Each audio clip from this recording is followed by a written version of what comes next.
What's up, everybody? Jimmy Faluca is reporting again with Frank and Mike. I think we're doing pretty well, fellas. What do you think?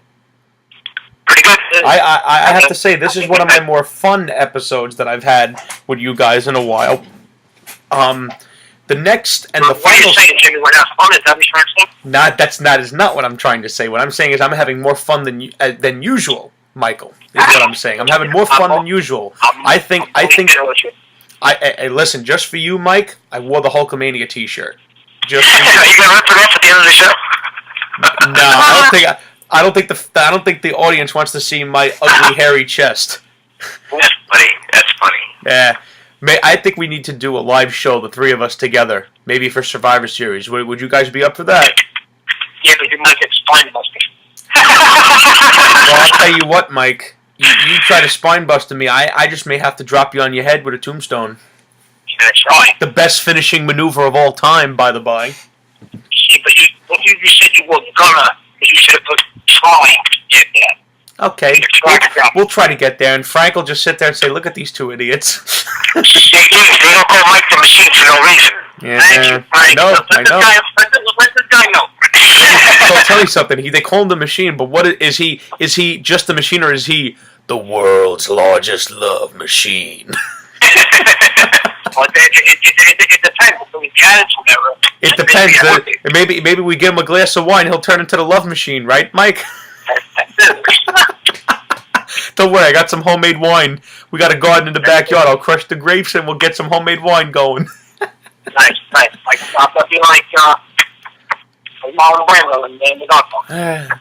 I think we should make John Cena the top guy forever and ever. The man feeds us. Bullshit. Please. Yeah, let me tell you something. You want to know what I can't? You know what I can't refuse? I actually miss Hulk Hogan in the main events compared to this motherfucker. Come on, please. I'm telling you, Hulk Hogan, when he made his return in 2002, was a better top guy than John Cena was, because the fans. Maybe then back then, but not now. I don't know if I'm going to get on TV for another 6 months. The guy can't even barely move. I'm just saying that, Hogan as a top guy was more appealing to me than John Cena is. I mean, I look at John Cena, I just want to throw up. I'm sorry. I'm sorry I keep bringing him up. I know it seems like I'm obsessed with him, but guys, I can't stand him. I hate him. I hate him. You get married. When you get married, I'm going to write John Cena an email. I want him to stop us. Let me tell you something. You bring John Cena to my wedding, I may end up in jail that night because I'll end up. You're going to pop that out of the cake. No, right when you're having your smoke break, you're going to hear. Well, let me tell you something. You do that, I may do what Oswald is accused of doing to Kennedy. Just so you know, I may do that, and I'm a pretty damn good shot. And I'm turning the camera so you can see there are horns up there on my wall. I'm a good shot, my friends. But anyways, let's get into our fantasy booking before we get completely off topic. Do you think we can get back, Frank? Yeah. All right, okay. Our fantasy booking for this segment is Brock Lesnar.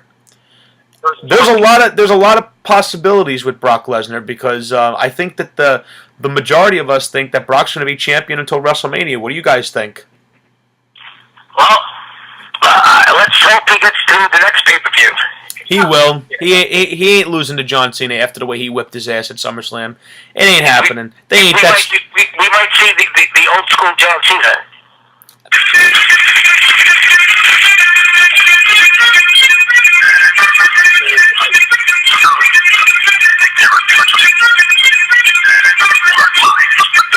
Turn that crap off, please. We might see Doug Life coming out. Yeah, Doug Life. Yeah, sure, not a problem. At least when he did that, he was cool. You never know. Maybe if they did that, maybe I wouldn't have a problem with that match. John Cena's going to beat the guy that broke the streak. I have my. I said as long as maybe if he comes out as the old John Cena. Listen, I'm just telling you guys. I'm telling you guys now. You guys are talking about John Cena beating the guy that broke the streak. I got my razor in my hands. I'll take the razor blades off and I'll do something bad. I'm telling you now. Yeah, I cannot bear the thought of that motherfucker breaking Ric Flair's record. Maybe John Cena brings in Tyson Tonko.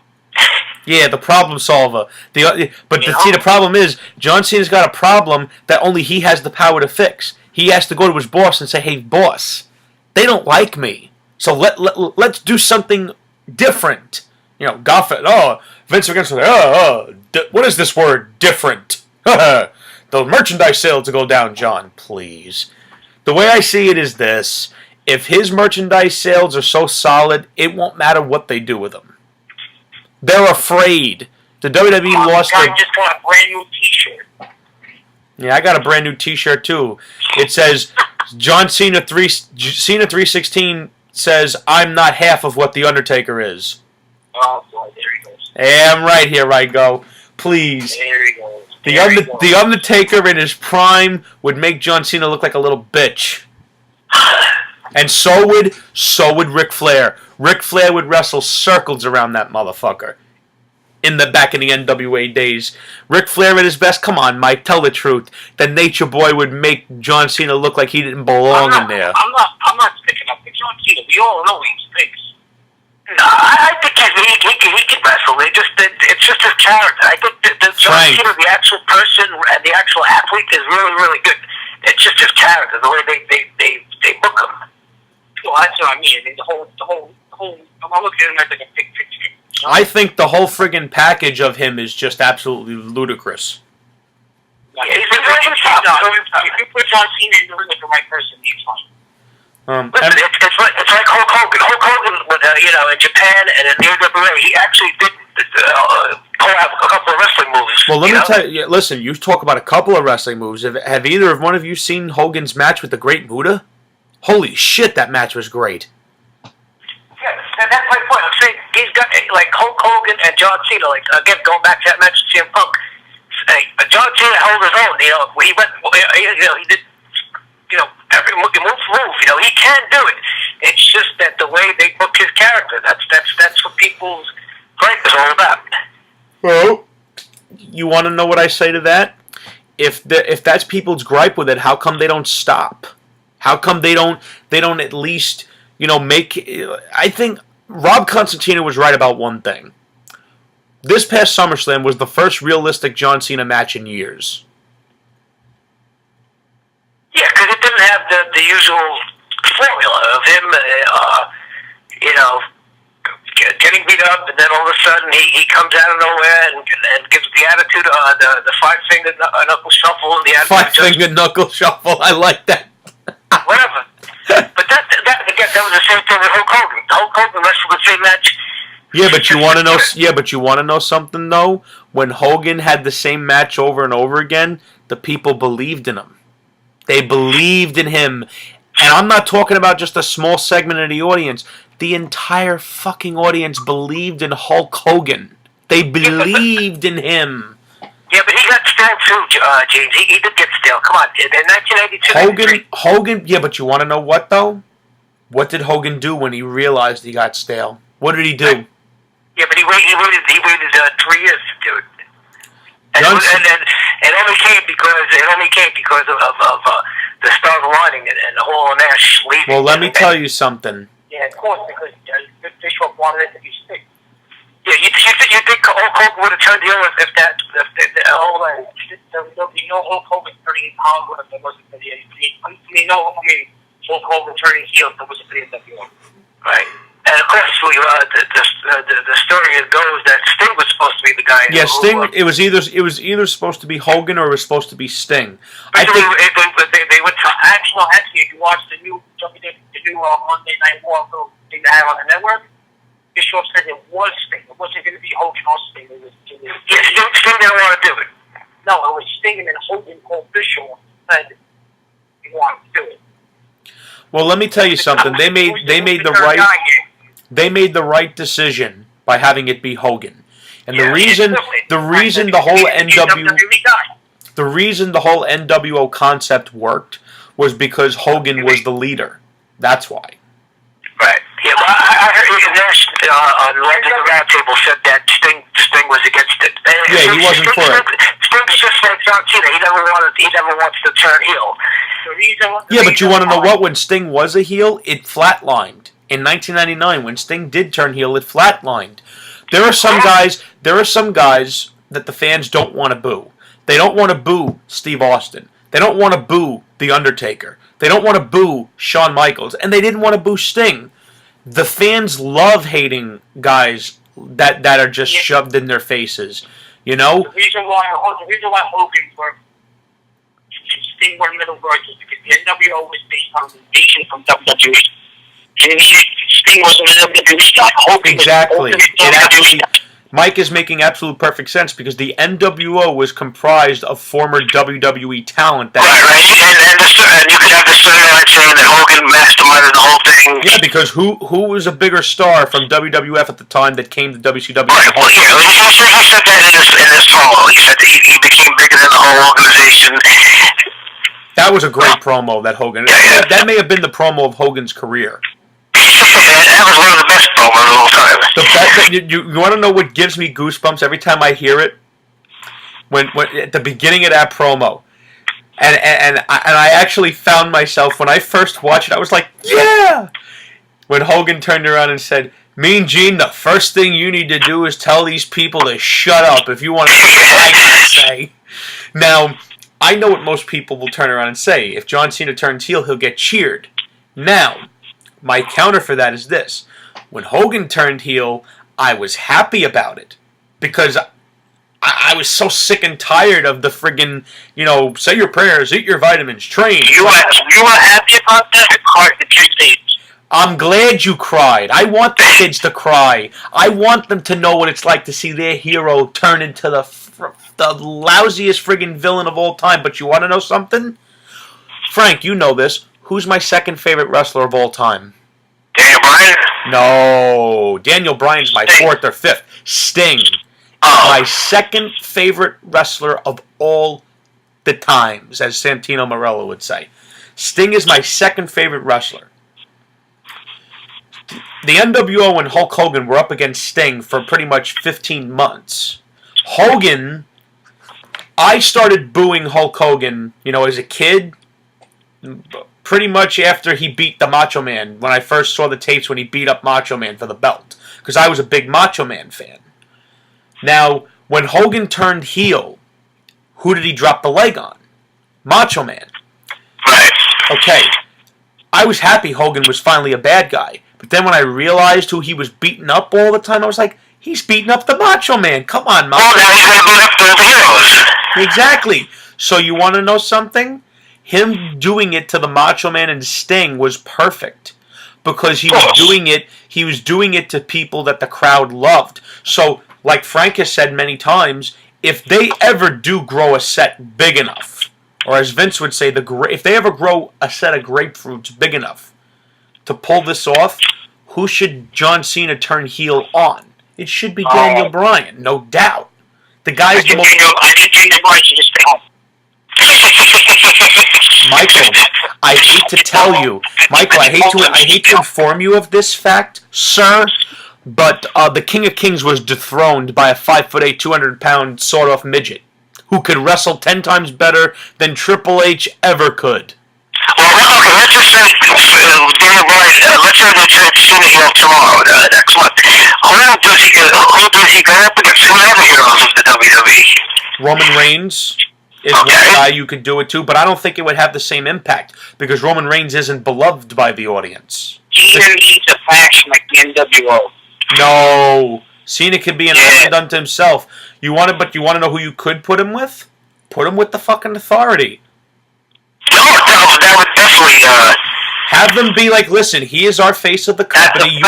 You know how they could put it off as? The same thing they did with Randy Orton, only it would actually be them telling the truth. Listen, you guys know he's our face of the company. You know John Cena's not going to stay down for 3. He's going to kick out at 2. They should mention these things. Or they could just say that he's always been our guy. Behind the scenes, he's always been our guy. He's turned into the former champion like The Rock. But you want to know what you do, though? I thought the perfect time to turn him heel was SummerSlam last year after Daniel Bryan beat him. Have John Cena FU him and then have Randy Orton cash in on him. That would have made the cash in make sense. Yeah, but he was hurt. Man, he should have been around to hurt him instead of Triple H. Absolutely. Absolutely. But to get back to your thing about who's going to defeat Brock Lesnar. Yeah, because they're turning into the John Cena segment. Yes, I know. We're obsessed with John Cena. We're obsessed with John Cena. But let's say he does make it past Night of Champions. Brock let's say he decides once a month on pay-per-view. Who's the next guy up? Brock is only gonna show up. I think that after Night of Champions, which he will make it through. At the very least, I mean, I don't know what kind of deal he worked out with them. That's why I'm very questionable with the title. Well, he's advertised Night of Champions and the next night of Raw. And that was the last report. And then that's it for him for the rest of the year? I don't know. See, that's what I'm saying. That means if he's not booked that means he's not booked away with the title. But let's just say if he reworked his contract and he just wrestles once a month on pay-per-view, who's the next opponent after John Cena? Who do you throw in there? Cesaro. All you're gonna do is keep feeding these guys off of it. It's all sweet. Right. Do you throw Cesaro next against Brock Lesnar? Yes, but it's got to be a competitive match. Cesaro right, can't. They got to give him time to build him up on it now. Who's the next guy to face Brock Lesnar? Well, you want to know what you could do with Cesaro? You could make it a 2-match series. Make the first match be a disqualification, and then Brock Lesnar beats him, so that way you can... I don't think that's going to happen. I think Brock walks through everybody. If they keep the angle, he's got to walk through everybody until WrestleMania. Well, like I said, I would say have the disqualification. The way he beat up on John Cena, he has to walk through everybody. Right. Maybe not every match, have a squash match. That's going to be boring and predictable. He's going to be like a Mike Tyson. That gets over quick. That's my point. That's my point, Mike. You can't have every match be a squash match. It's going to have like the Mike Tyson syndrome or the Goldberg syndrome. It gets boring after a while. Because let's also be honest about something when it comes to John Cena. He is a 36-year-old man with a lot of injuries mounting up on him. And Brock Lesnar is a professional UFC fighter. Why can't he beat him up like that? Yeah, but then you can say that about everybody. Everybody faces, who's he going to up against next? Who can he go up against next? Like I said, if I had the pencil in my hand, this is the road Brock Lesnar would take. This is me. He would go up against... I would love to save, I would love to save Cesaro for the Rumble and have him face Brock Lesnar then, so you could build up the whole animosity between Cesaro and Paul Heyman, because all the time while Paul Heyman was managing Cesaro, all he kept talking about was his client broke the streak. There's your storyline right there. For Survivor Series, I'd have Roman Reigns fight Brock Lesnar. I don't think Roman Reigns is ready to main event WrestleMania yet. Based on what I've seen, you want this guy closing out WrestleMania? He's not a proven commodity. He has. Right, well, let me tell you, if Cena does beat Lesnar and they're the champions, I think Cena holds the belt until WrestleMania, and I think they're going to have Roman Reigns versus John Cena at WrestleMania. I don't see John Cena beating Brock Lesnar. There's no way they're going to have that happen. Because Brock Lesnar broke the streak. So whoever beats Brock Lesnar is going to be an ultra-made man. Does John Cena need that? No. Listen, I don't know what they're thinking. Again, you got to think of it from the business side. What if Lesnar doesn't have business side? You need to build, it's very easy to build it from the business side. You need to build your future. John Cena's not immortal. He's not Hulk Hogan. He's not The Undertaker. He's not going to withstand the test of time. The difference between John Cena and everybody else, because whether I like it or not, it's a fact. John Cena is a legend. But when John Cena retires, you will not hear anyone chant one more match at him. And that's... I think they will. Well, I think once he disappears for a while, I think he'll get a big pop. Well, the problem is he isn't disappearing. And I hope he pulls a Harry Houdini and disappears real soon. And he's only 36 years old. 10 years left. He has, especially if he turns heel, he could go, you talk like 36-year-old man. Yeah, but he also can't be the face of the company for the next 10 years either. No, not 10 years, but again, somebody's got to step up. They have to allow them to step up, Frank. You know, I keep hearing you and Mike talk about the guys not stepping up. You have to understand something. The WWE is a totalitarian company. Well, I think they're pushing Reigns for Rollins and Ambrose. So these are the guys that are going to step up. And here's what I'm going to add. I think now that they're putting Reigns and Ambrose against Rollins in a tag team match, I think that's going to lead towards the three-way feud. And I think that feud is going to end with the Money in the Bank. Whoever wins that match is going to win the case. And I think maybe Roman Reigns might win the case. I actually think that would actually make... Those three guys carry the company for an entire year. They have been carrying the company. And again, we mentioned that the Wyatts and them having a good match. What's the common denominator? The Shield. Right. Reigns and Ambrose. And at the end of the day, the Wyatts family is what it is. Well, yep. I've said it before. If the WWE did not have they didn't have the Shield for the last calendar year, they'd be in severe trouble. Yeah, like I said, before WrestleMania, they were closing out every show. Yep. And the crowd was loving it. They always said, "This is awesome." Every Shield match almost, they chant, "This is awesome."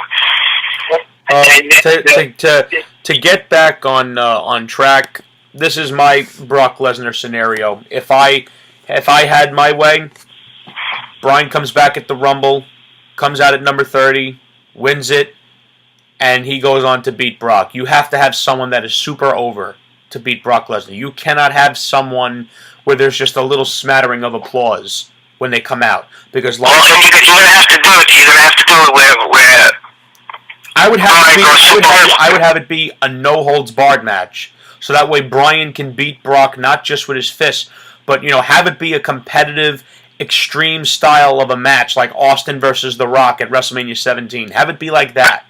So that way... You're going to have to build up Bryan to be credible. Yeah, Bryan wins the Rumble at number 30. Comes back from injury. He conquers injury, and then he conquers the Conqueror. Maybe he should be at number 1. He should win the Rumble. No, not at all. Why not? That'll put him over. Maybe as a punishment, number 1 is a punishment. He has to go. I think it would have more impact if he came out as a surprise number 30 entry. But if he's going to enter the Rumble at an early number...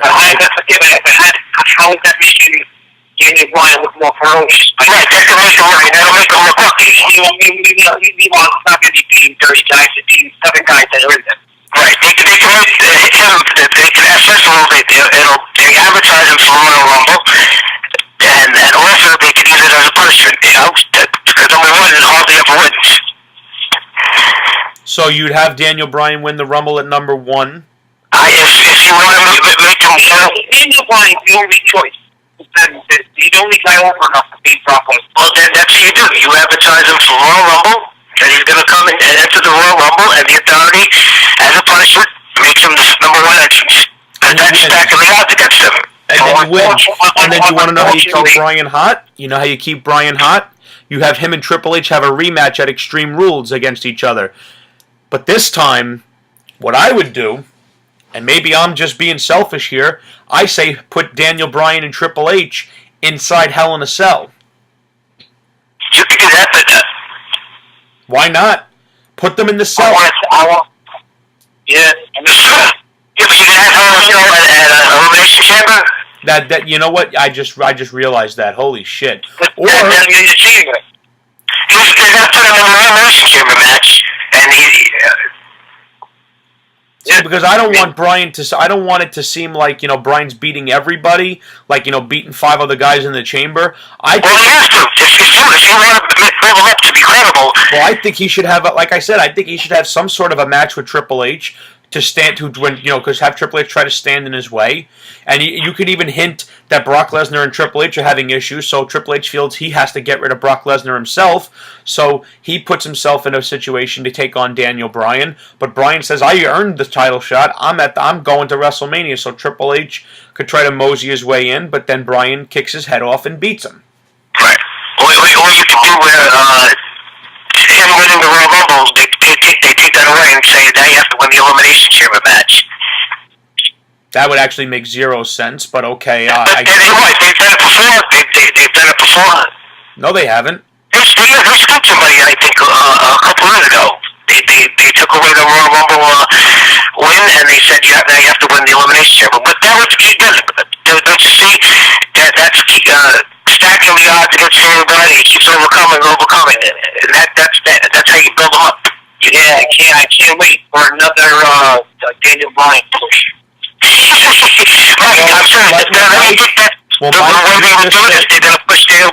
Mike, you just said it yourself. Daniel Bryan's the only guy that is over enough to beat Brock Lesnar, and at the end of the day, it doesn't matter who looks like they could beat him in a fight because Daniel Bryan beat all three members of Evolution by himself. Size don't matter no more. Land of the Giants is dead. Because in real life, Brock Lesnar looks Daniel Bryan's face. Right, but then if you build up the pushing Daniel Bryan, because in real life, Daniel Bryan, to pick the Brock Lesnar, is a people's player. Brock Lesnar will kill him. Oh, yeah, come on. In a real fight, Brock Lesnar can beat every single person on the WWE roster. You will not hear me say anything different. Oh, but so if you're going to book Daniel Bryan as your champion, I will be content to reading the book on Brock Lesnar in quarter and night forever. Yeah, you got to do it where he's like he's lucky. Anything can happen with Daniel Bryan. You can't count Daniel Bryan out, and no matter how you stack the odds against him, this guy always finds a way to win.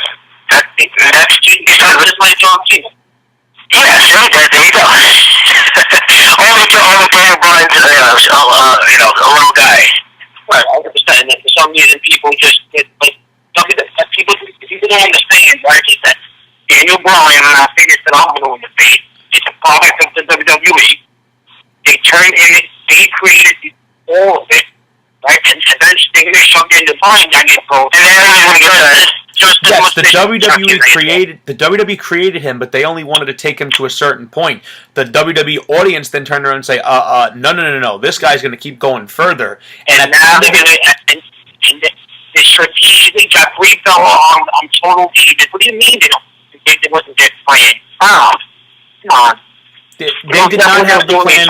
See, Frank and I agree that Frank and I agree that SummerSlam 2013 was supposed to be the peak of Daniel Bryan, but his popularity exploded, and the audience held a gun to WWE's head and basically gave them no choice. Because if the audience accepted Batista in the manner that they expected, Batista would have left WrestleMania with the straps. Bryan may have gotten his match with Triple H, but that would have been it.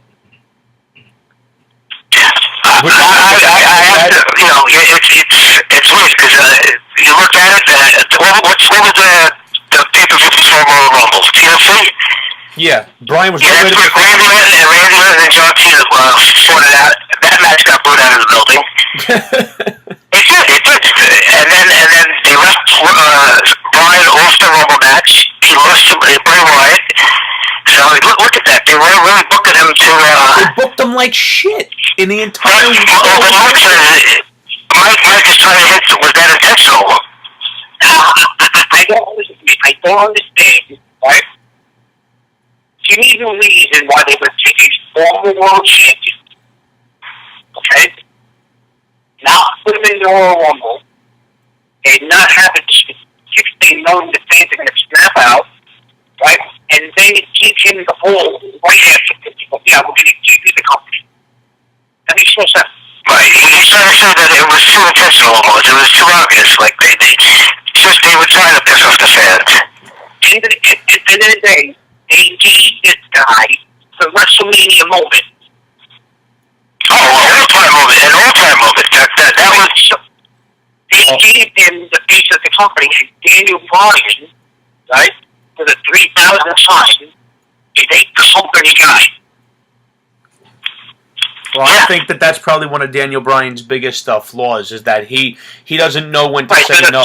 He doesn't know when to say no to certain things. But, then again, he has shown more. You're giving him credit for doing the same thing that John Cena won't do.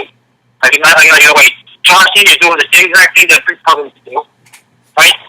Daniel Bryan is doing the same thing. Daniel Bryan should blah, blah, blah, blah. Daniel Bryan is doing the same stuff.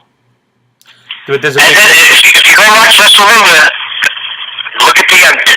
You have they gave him the moment. He raised the belt. And what were they chanting the next night on? What were they chanting the And next night? and they were chanting yes, yes, yes. But that's what were they chanting the next night? They knew it was going to happen. They saw it coming from The next night on Raw, you heard something that you never heard after John Cena won the belt.